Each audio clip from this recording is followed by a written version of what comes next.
Everyone, I'm here for more Hard West. Ran into that same bug again, where we skipped the level. So it looks like it's caused by quitting the game. Cat was quiet. I had the cat in here. I thought it was gonna be nice and be nice and quiet. And then once it starts, he starts meowing. He's such a little. I have to kick him out. All right, Raymond, come on. Come out.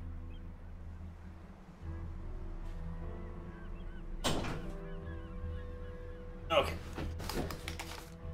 It seems like it's caused by quitting the game, like right before you're about to start, when you're locked into the prepare for combat screen. Evidently, you quit the game and that it skips the level. So weird, but now we know when not to quit. And now we have to attend La Fortuna's poker tournament because La Fortuna would help us get a boat, but we need to raise enough money to buy it. Let's start doing that. The only hospital in the region was housed in a Catholic mission staffed by nuns. The Mother Superior greeted Cassandra and her companions warily, told them she could tend to their wounds as required. Yes, we need that. Apologize for high prices medical service. She explained that obtaining medical supplies in this area is quite difficult. Well, fine. We need to get some more money later. Bustling town Adelante was full of new buildings, prosperous people. Copious construction worker town sponsored almost single-handedly by Mr. La Fortuna. For the denizens of the Western Territory, La Fortuna was the embodiment of prosperity and modernity. Cassandra entered the casino and visited the general store. Though she felt awkward about making such a seemingly lowbrow request, Cassandra suggested that they find the local brothel. Alright, where's that going? Where's that going? I'm curious. When Cassandra told Hardin they should find the bordello, his eyes lit with an unsavory glow. She admonished him sternly, insisting this was strictly business. Her head was already starting to ache. It was only a matter of time before it dulled with pain for hours, even days. Oh, that sucks. They arrived at the brothel in time to witness a violent quarrel. An older, flamboyantly dressed woman beating an Indian prostitute with a billy club. Cassandra guessed the older woman was the madame. Hardin stared at the scene, frozen for a moment, agog. An instant later, Hardin rushed to the madame, landing a full-force punch in the middle of her face with a crunch. As she sprawled on the floor, dazed and screaming, Hardin rushed to the native woman, helping her up. She hugged him as she cried, covering him with kisses in a way that suggested they had more than passing familiarity. Interesting. Hardin motioned to Cassandra to get out of sight, shoved in the nearest back street. Hardin and his native acquaintance joined Cassandra as soon as they could, wasting no time reprimanding Hardin for attracting the attention of the entire town, doubtless the authorities. Hardin explained they had no choice. It was his duty to defend Felicia. Apparently they had known each other for some time. Cassandra guessed Hardin was one of her regulars. Felicia apologized for the trouble, but said that without her job she had nowhere to go. Hardin suggested she could join Cassandra's posse as she was a good shot and in good company. She knew it would attract unwanted attention, or she's worried she would attract unwanted attention. Yeah, Felicia, come on, whatever, come on. Felicia thanked Cassandra. That is Felicia. Yo, man. I'm not gonna lie, your girlfriend's not looking so good. So, whatever. Yeah, to each his own. I guess, did they say Felicia was a woman? I'm not entirely convinced. Team returned to the town of Adelante. Enter the Katina. Katina. Looking at Katina. Pleasant advised the Katina appears safe and will run. Ask for room. Thank you. Review latest headlines. Any headlines? A small note. Go down. And general store. Anything in there? We don't have any money, but we can browse the wares, I suppose. Doesn't. Navy gun, pretty good. Well, I guess we'll go to and trader. He's not gonna have anything for it. We need money. Oh, this is the stuff with all the unlocks, all the weapons. Oh, I guess maybe that's what the Fate Trader is. He gets. I guess that makes sense. He sells things that you've unlocked throughout the games. The Judge, we can get the shotgun, revolver, adjudicator, bone hand rifle. That makes a lot of sense. We have no money for all this. I'd be interested. Gambling den, the pilgrimage. We are no longer able to precognition for recharges. Cassandra and her companions came across a group of people camping out in the wild. They had numerous tents set up. I showed them along carts, horses, wooden, blah blah blah. Everywhere they looked, a man wearing priest attire agreed on behalf of his flock and said his name was K. Elspas. Explaining that he's leading these people on a pilgrimage. They're currently enjoying a much needed rest. Marked that the beaten path around the campsters they've been camping there for some time. Winston admitted low voice Cassandra was right. They weren't resting at all. Actually, they were lost. His map turned out to be inaccurate. Couldn't bring himself to dash slope. So many pilgrims were telling them they had to go back. Thus far, he'd been able to convince everyone that they were still on the Kalika Shrine Trail while he secretly tried to figure out where it was. And he was losing hope of ever finding it. I've never heard of this place. Explained that it was a pre-Columbian ritual site that contained carved figurines and skulls adorned with Christian symbols, crosses, three-cornered symbols, fish. According to the Elspeths, the existence of these symbols confirmed that Christianity was the world's sole true religion. If you're a Christian, I mean, wouldn't that... Why do you need that? Isn't that... if you're a Christian, isn't that just something you already accept as fact as part of your faith? I don't know. This seems kind of... I don't like the implications here. It seems, you know, if you're a Christian, then that's part of your indelible part of your faith, isn't it? That's my impression. I'm not actually a Christian, so I don't know. Unfortunately, however, the map he brought from a merchant that the Lante had proved false, and I would need to admit his failure and destroy the faith and resolve his flock. Those two men found, Cassandra finished for him. Elspeth nodded fervently, promised to share supplies with Cassandra. She found a map. He had heard that the Garcia Pimentel family library might contain clues to the shrine's location. Promise to take a look if time permitted. Will do. Hey, now we have our powers back. Go look around. We're got the gambling done. Go look for a map. We might have to use our powers for that, but I don't know. Are we going to get money out of this? Because we're looking for money. I have a little like rotate check here. Hold on. Matron Pelacuero Adelmera Garcia Pimentel was one of the last people of the venerable Garcia Pimentel clan, which had flourished in the world for hundreds of years. That flame was a shadow of its former glory, but the Garcia Pimentel library remained the largest and greatest, most complete collection of work detailing New World and Rise of Mexico. Mime Garcia Pimentel. Mime used to be Madame. Garcia Pimentel jovially greeted Lydia. Cassandra introduced herself and guessed she was here to see the fabled library. Nodded that she would find the book. Not allowed them inside, they were joined by a scrawny figure in clothes that had once been very fine, but were clearly showing the wear. Matron Garcia Pimentel had said this was her son, Porfirio. Maybe the guy at the library. Cassandra curtsied, taking a close look at the young man. Top of a hunched, scrawny body sat a large head, bulging lump in the middle of his forehead. Skin was bottle and natural looking. Inclined his head slightly at all times. Is he inbred? Is that what happened to his family? She expressed a shiver. As I walked to the library, Porfirio told Cassandra about various landmarks in the area, spouting an endless stream of historical facts interrupted only by his slight stutter. Although at first he seemed consumed by his study of history, Cassandra soon realized that his trembling hands, darting eyes, and blush meant something completely different. He was attempting to court her. Of course, in our context it might have been endearing, but she was unsettled by the cold lump. Porfirio broke her reflections, asking whether there's anything particular she'd like to hear about. Famous yet mysterious Calica Shrine. Oh, it's quite an adventure. According to Porfirio, the Calica Shrine was the crown jewel of the area's circle attractions, believed to have been built long before the first Europeans set foot in the world. It contained several painted skulls, sculptures, blah blah blah. Shrine considered by many as the ultimate confirmation that Christianity is the world's one true religion. Minor military struggle over who controlled it. The one are doing their utmost to camouflage its position. And with their downfall, its precise location was lost to history. At this last sentence, Porfirio deformed his lips, twisting what Cassandra interpreted as approximation with a smile. Guessed aloud that he knew so much, she was sure he must know the location. The young man looked away shyly when Cassandra pressed. He nodded his deformed head in confirmation. He said he would tell Cassandra the location in exchange for a kiss. Fighting her revulsion, she brought herself to lay a gentle kiss for a person she could be. Pressing his cheek and fluttering her eyelashes, she promised she would do it as long as he told her first. Offended, she refused in the bluntest terms. Just give him a little peck on the cheek. He's like, whatever. At the last moment before he turned his head, Cassandra found herself kissing his lips. Ah, what a jerk. And he grasped her head and flushed his tongue in her mouth. Alright, time to punch this guy in the face. Backhand him to the ground. He looked at her grimly and said he would tell her nothing. She treated him like that, Cassandra protested, but he was unmoved. She motioned back to the hall while the rest of the companions are waiting. You do not have that kind of right to my body. Andrew Hardin is now drunk. Hardin? Andrew's heart sunk when she reached the foyer to find Hardin unconscious on a lounge. Chase lounge? Lounge? Lady Garcia Pimentel explained that he had left this group alone with the bottle of brandy and returned to find him like this. Just like seeing her friends stay nightly the next morning. This seems unwise. Especially with that sudden what just happened. I'd rather not. Felt a great danger emanating from the Pimentel house and extended far behind, kissing the disfigured men. In a blink, she had a vision of herself in a bridal gown that was slick with blood. No, thank you. She blinked, felt past, leaving painful throbbing place. No, we need to leave. Yeah, no, I'm not. No, I'm not going to mess with that. No, thank you. Not a lot of cards. Oh yeah, because some of those cards are from when the game broke, and we accidentally skipped the mission. A shadow salve. Regenerate when not in direct sun. Alright, good for Cassandra. The girl. Ravaged enemy not protected by sunlight. Anybody have a lot of luck? I don't think luck. I don't need chain kill, you're garbage. Oh, let's just give Felicia some and bonus. Well, man. We don't have a lot of actually magic cards. We have 2 queens. Like, you have chain kill, you have. You know what? How about we do something like that? There we go.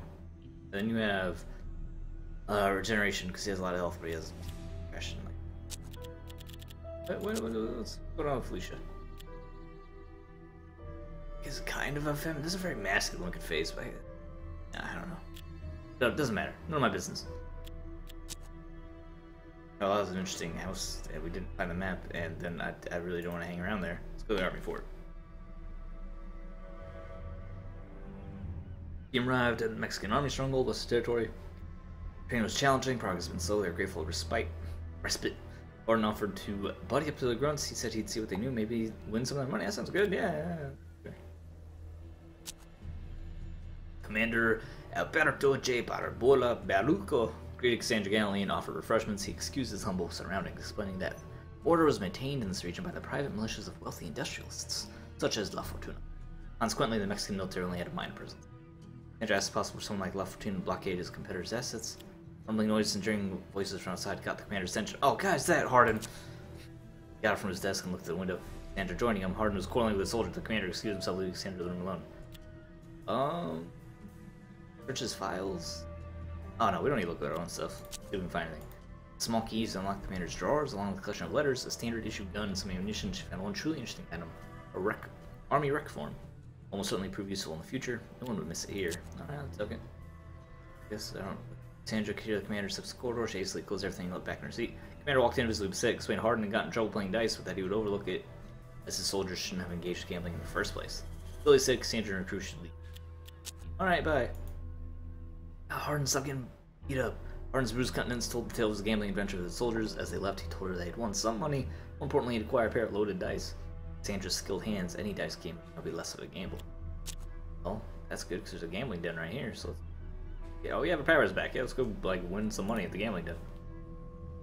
I take a swig of my drink.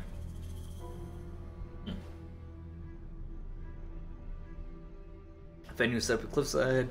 No lights. 2 guards concealed against crumbled walls. Black curtain. Blah blah blah. Why would I need my powers for that? Joined a dice game. Get loaded dice. And by the game table, Cassandra felt weight of dice in her hand. Yeah, get the gimmick dice in there. Cassandra gave a discreet nod to Hardin, who loudly attracted the attention of a player standing at her table. With all the players' heads returned, swift movement, placed the dice in her hands, loaded pair. She usually won money. We just keep doing it. Yeah, I mean, something bad's gonna happen if we keep doing this, but I'm going for it. Cheating some dice games. Are we gonna be hot and like attacked? They're gonna figure this out. I can see you press the button all day until something happens. I'll just take a drink and get this button.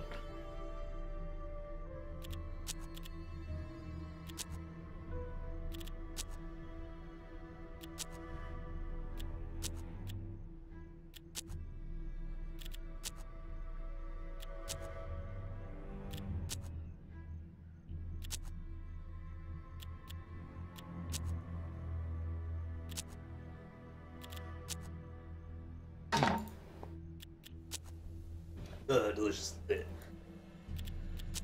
So we're at 5,300. Let's see if we can do a high stakes card game now. 4 minutes at a table playing poker. Silence. Practicing head of La Fortuna Soiree. With a heavy accent on choose self is Lydia Morozov. Lydia Morozov. 4 men were Noyan Tongazoglu, Dr. Fabian Fay, Sylvester Ailman, Pedro Ramus. Interested to join men such as welcome if you have something to gamble. We have plenty to gamble. Finished contribution was accepted with contempt murmurs. They dealt her in. Took up a get this conversations, accidentally showing off her cards. Keenly observed adversaries. Play the best of her ability. Cheat. Taking the game's outcome put significant strings in his mind, but she left by 12,000 pesos. That's a lot of money. Let's come back after recharge and cheat again, and we're solid. Is there anywhere else to go though? I don't really want to. Hospital needs some money because we need to heal his stuff. Yeah, he's pretty. He needs the hospital. We'll take him to the hospital. He's on our winnings on this fool. Give him some health insurance.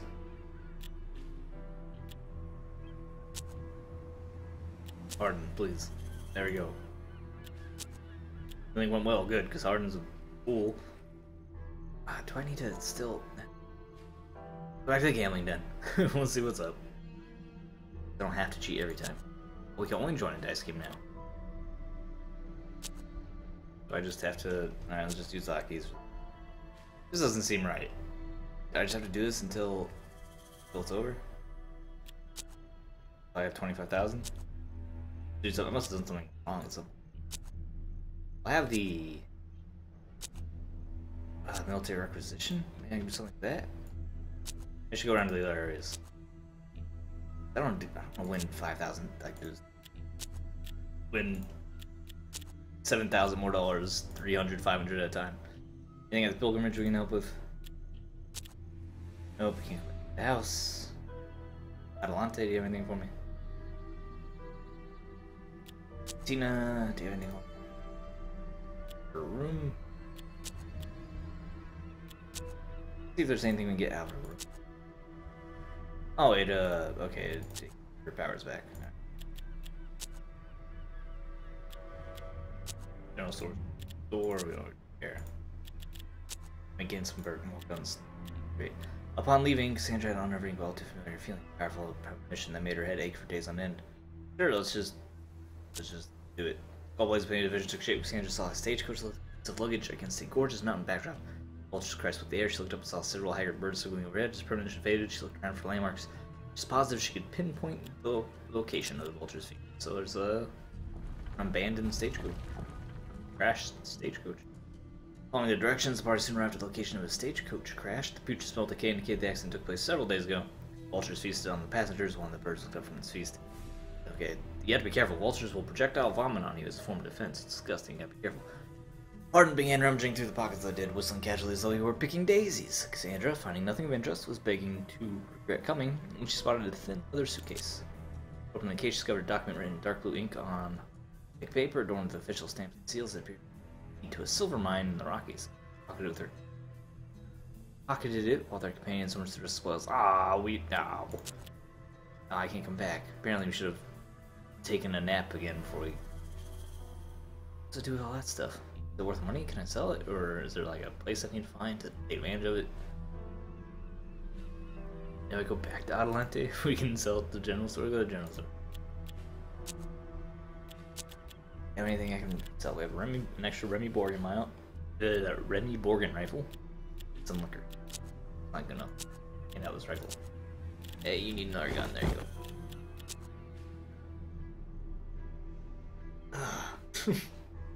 go. This is it. This is all we're doing. Cantina. Steve. No more. Nothing. Is he missing something? Cause let's see. He's dropping the story. Named on a map of the wreckage of old treasure ship. Wrote the man's future held. Digital attempts are inclusive. Cassandra felt she's already losing her lucky streak. She has a what? No, what? Keep going. Oh, we're getting too much energy. Cassandra saw that the man suffer a violent death. The village shows her, but she obtained no useful information. Go on. As the searing pain pierced her brain, she saw the prospector lying dead. An old shipwreck surrounded by piles of gold. Division faded. She managed to mark that pinpointed 3 possible locations. Okay, there we go. That's how we find our money. Let's take a nap though. Get our strength back. There we go. And now let's go find this hidden treasure. Find this hidden treasure. 3 locations where it could be. Start looking. When there's 3 places, you probably shouldn't start in the middle. Absurd. Spanish galleon. Interact with Spanish galleon. There's smell of dried seaweed. Go inside. Down crates filled with valuables, expensive materials, much dedicated time. However, a good portion of silver and gold objects can be salvaged. A significant amount of work. Even money. Salvage continued hard, became wary, took the longer they stayed, the better chance someone would arrive. Perhaps to lay in wait and attack them once they retrieved all the treasure. Suggested retreating with what they had now and then hope they could get away with everything. Shh, we can get treasure. Shh. Paco got shot. The attacks came at dawn. Kendrick Panis fought valiantly, but Panis still managed to injure some of the body. Paco was hit in the arm. Wound bled prodigiously, where still shots could be heard for miles. Sandra Crystal thought that the authorities might become alarmed. Despite the injury, however, the team recovered all the loot on the ship, totaled several thousand pesos. Hey, now we have enough Cassandra money. had the necessary 25,000 pesos. She was ready to conquer La Fortuna's grand tournament. Nah, Paco's better. We have tons of money, we have some cards, we have no equipment. We have some cards. Golden Bolt's really good. 100 shots, alright. Rare. We can give it to Paco. I feel like it's an appropriate Paco, but maybe. Jack Queen. There's a 10. 9. The 9's floating around. There's a 10. That's a 10. 10 here. Golden Bolt. Oh, Golden Bolt's good. Yeah, it gives you extra luck. Well, I guess I gave that to you for a hand bonus.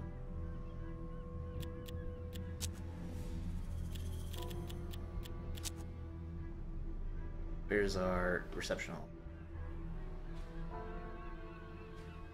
I guess we can still find other treasures in these tracks. I don't know where the reception hall is. There it is. Found it. I found it. Alright, the building of Poker's doorway was to be held. The opposing building made entirely of cast iron glass. Unparalleled Mexico. Got time to kill. Armed with 4 seasized up their players. Alright, and do that. Little players from all quarters land since the anticipation of the conflict to come. Finally, with the cashier opened and players can't afford the cash necessary to register. Still time for Cassandra to mingle with the guests. Alright, what is mingle? It's already its first and foremost a social pageant where the rich and famous could show off their opulence to their peers and other success in the faces of their competitors. Everyone appeared friendly on the surface, the competitive tension palpable. He dropped an argument. Corpulent, sweaty man, until I was arguing with his wife, she said that he would again lose their fortune, all the while he assured her that he had been working on the gambling skills. Seemed to enrage her further. She launched to tally his various lies, while he denied it all. Okay, I seem to now know what to look for. Middle-aged gentleman staring at her. She returned the man's gaze, smiled back. A few minutes later, the man approached her, presenting himself as Jim Vaughn. He commanded her on her competitive attitude, alluding to her underhanded activities in the reception room. Seeing her frown, he laughed and assured her that he would not expose her. He said Cassandra reminded him of his younger self. He was looking forward to testing his skill against hers. We thank him. And we submit our fee. The slender spanning man, Pecpol Tejo, guess it must be La Fortuna. Spreading her mind, he bowed and placed a gallant kiss on her gloved hand. La Fortuna presented himself and asked for Cassandra's name. Lydia Molosov. Been bowed lower and whispered Lydia. Good luck in the upcoming game. She curtsied. First round of the game had 20 contestants divided among 4 tables. Among them was Jim Vaughn. Cassandra also saw she'd been seated with a corpulent man who'd seen arguing with his wife. Rules were explained. 2 winners from each table would meet for the second round to determine the grand champion. And one of a rare piece of jewelry is staked by Mr. La Fortuna. Usually the game is casual and easy. Cassandra singled out 2 candidates for elimination. Definitely defeated them using her acute gambling skills. She was left with 2 adversaries. She knew one of their tales, having overheard his argument with his wife. She read the man like an open book. Cassandra was left with her final adversary for this round. The adversary made unexpected moves, seemingly raising the ante. He was either bluffing or had a great hand. She couldn't afford to lose now, so cheat. Putting head takes, with her position, she could win. She raised, and then she won. Next round. Tournament was in full swing. Losing tears dry by cheerful senoritas and gallons of alcohol. Winners gloated, prayed, and luxuriated in the lobby. Cassandra looked around the size of her competition. And follow one of the finalists. Dude, this episode might just all be us doing this nonsense with no battle. It's just all Cassandra and reading. This is the reading. This is the Reading Rainbow episode. As he left the party atmosphere of the crowd, the gambler accelerated his pace, crossing the steel and glass corridors of the palace with unusual haste. Then when he entered the hotel wing, he disappeared. Cassandra looked helplessly around the halls of the hotel. There were 2 rows of identical doors, one on each wall of the hall. One, she noticed, had light sifting from underneath it. As she approached it, she saw that it had been left slightly ajar. Peered through the opening to her surprise, saw a man injecting himself with morphine. The gambler lay in the blood, oblivious to everything around him. He was in full rapture of morphine. Gave him another oh, we're going to murder this man. Well, we're murdering this man. We're bad people. Lack of experience administering drugs might spell this man's demise. I've come this far, she said. And he's dead. He's dead. He closed his eyes and fell asleep, and he is dead. She left him a little kiss of the Cassandra's cold, and she's cold-hearted. Cassandra proceeds to the table. Later sat down. The runner still couch. Just one defaulted when he failed to arrive at the designated hour. I wonder who that was. Cassandra recognized Jim Vaughn from a mysterious conversation earlier. Mysterious, I don't know where he got mysterious. Oh, right there. The conversation earlier. Last man remained a mystery. It was the dude you just overdosed in the room. Stakes in the final game much higher, and so was the skill of the participants. As the game progressed, Cassandra's chip supply diminished until she was on the brink of bankruptcy. Oh no! She needed a decisive move to improve her situation. She would target Dr. Fay or Mr. Vaughn, who's been doing extremely well. His skills seemed to unmatch. Let's go for Vaughn, who would cheat. True master of gambling, table smart, funny, and courteous is impenetrable to conventional scrutiny. If Cassandra wanted to defeat him, she would need to use her unique ability. Oh, no, okay, I already cheated. I guess, I mean, earlier we were able to use multiple levels. It's not entirely clear how it's working. Played like a true ace, seeing through Cassandra's bluffs, reading her reactions with near divine brilliance, and never making a betting mistake. When he took her last chip, she expressed her admiration, and he replied with a string of compliments. He promised they would talk after the game. Cassandra returned to the lobby to observe the rest of the game. The tournament is finished, so Cassandra did not win. Ricardo La Fortuna congratulated on an excellent game, and the two chatted for a while. Though La Fortuna had other business to attend to, he invited Cassandra to visit with him in his residence whenever she liked. Oh, perfect, because we do need to speak with him. Cassandra made to leave. Jim Vaughn approached her and offered to buy her a glass of port, except they're networking. Mr. Vaughn is visibly delighted. He ordered drinks as he told Cassandra about his younger years with refreshing bluntness.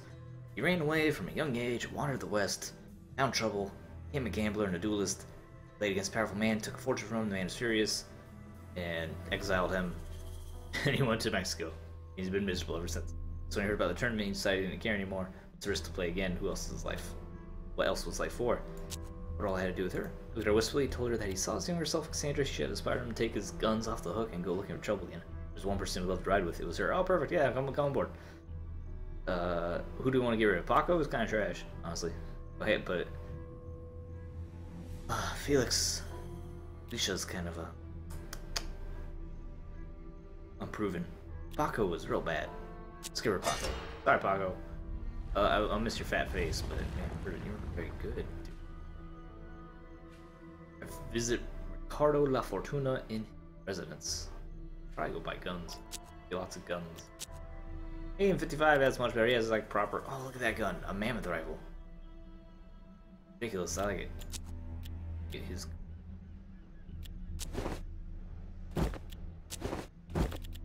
All those cards. Why not? Probably make better use of that ace. Oh, don't need it. Hey, Ace. Is who? Oh, you don't qualify for that yet. All right, Felicia, you be first. Okay. Okay. Alright, let's hand out some equipment. So I can go buy new guns. I think I can actually. All right. Where's weapons go? You might want a Remy Gordon. Oh, there's 6-shooter. Hey. Alright. You're essentially need some sort of healing item. Perfect. Alright, I have a feeling that the La Fortuna residence is our next combat, and I need to go eat. So, looks like this is going to be a Reading Rainbow episode because we didn't have any combat, because we skipped the last. Like, because I don't want to click on this and have it be the battle, and then I don't have time to do the battle, and then we just trigger the bug again, and we just go through this whole campaign without doing any battles, which is absurd because each campaign is like 4 or 5 battles, so it's a huge chunk of the campaign we miss. If we do that, so I'm just going to cut it out here. Thanks for watching. Leave a like to the video, subscribe for more fun Twitch XDeal, and I'll see you next time.